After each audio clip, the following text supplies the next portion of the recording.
There have been 28 killings in Anchorage this year. That's one short of the record set in 1995. In this series, we take a closer look at the cases that have raised the most questions among our viewers. A series of double homicides in public places. Wait, hold on. Try that again. This is Selena Molinax. Playful, even at the hardware store. Her body was found first. She was 19. Ta-da! 20-year-old Oni Aber Morissette serenading the camera on his last day alive.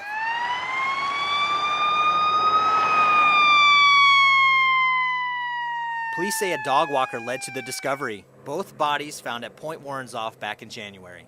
The case was the first this year of 3 double homicides in public places across the city.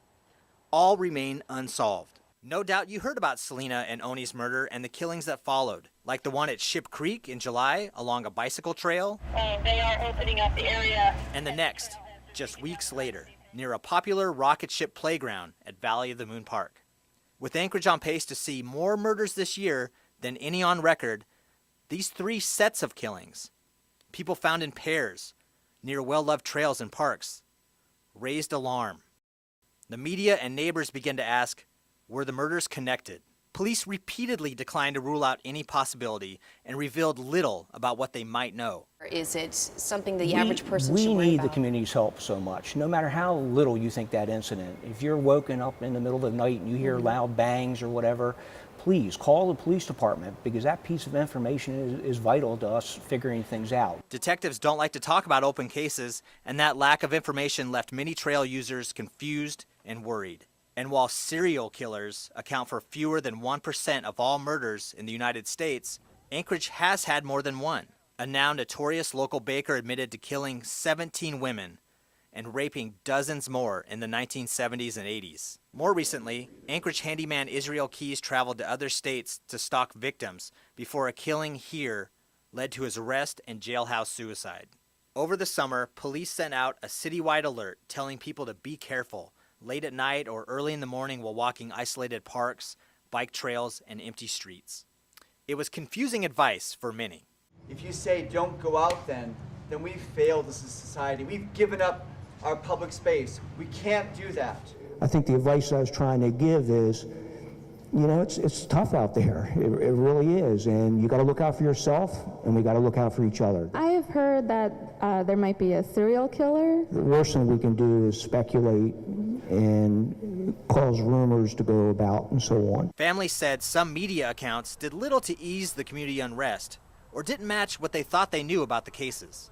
I had read in the Anchorage press that they stated that 3 of the double homicides, it was done by the same bullet, but the APD has not addressed on how my brother was murdered. I can tell you that I read the article that linked the cases at Point Warrenzoff, Ship Creek, and I think Valley of the Moon Park, and I can tell you that the information that was there wasn't correct. What information specifically was wrong?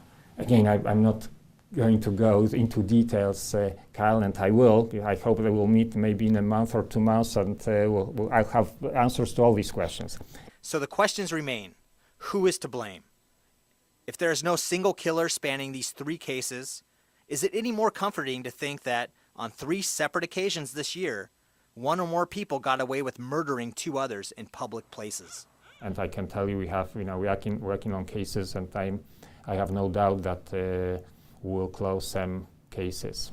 For now, no arrests have been made in 1/3 of killings this year in Anchorage. This week on the NewsHour, we're revisiting the double homicides of 2016 with new interviews and information we found by combing through public records. In our story, which airs tomorrow at 6, we'll talk to the families of Point Warrenzoff victims and find out why they suspect that murder is not related to the other double homicides.